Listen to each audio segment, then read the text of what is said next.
বাউল শিল্পী আবুল সরকারের বিচারের দাবিতে যখন সারা দেশের মানুষ ফুঁসে উঠেছে, ঠিক তখনই পুরুষ বাউল শিল্পীদের নিয়ে বিস্ফোরক মন্তব্য করলেন আরেক বাউল শিল্পী হাসিনা সরকার।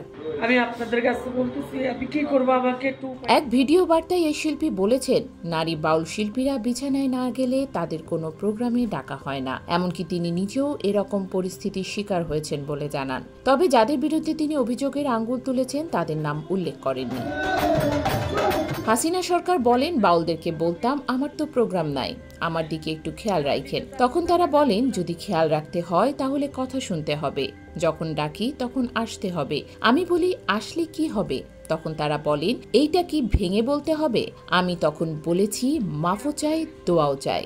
ওই ধরনের প্রোগ্রাম আমার দরকার নাই। আমার ইজ্জত বিক্রি করে আমার প্রোগ্রামে নিতে হবে না। এটাকে বাউল গান বলে না। তাকেও পুরুষ বাউল শিল্পীরা কুপ্রস্তাব দিতেন দাবি করে এই নারী বাউল বলেন, তারা বেডে নেয় আর গান গাওয়ার সুযোগ দেয়। আমি বাউল শিল্পী হয়ে বলছি, এখন বাউল জগতের এরকম পরিস্থিতি হয়ে গেছে।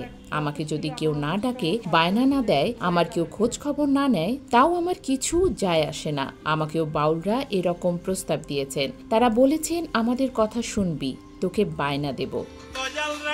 গত 4 অক্টোবর মানিকগঞ্জের ঘিওর উপজেলায় এক সঙ্গীত অনুষ্ঠানে বাউল শিল্পী আবুল সরকার ইসলাম আল্লাহকে নিয়ে কটূক্তি করেন। এ ঘটনার পর সামাজিক যোগাযোগ মাধ্যম সহ সর্বত্র সমালোচনার ঝড় ওঠে।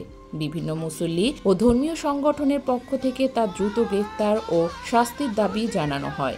বিষয়টি পুলিশের নজরে আসার পর ডিবি পুলিশ বিশেষ অভিযানে গত বৃহস্পতিবার ভোরে মাদারীপুর থেকে গ্রেফতার করে। বর্তমানে তিনি কারাগারে রয়েছেন।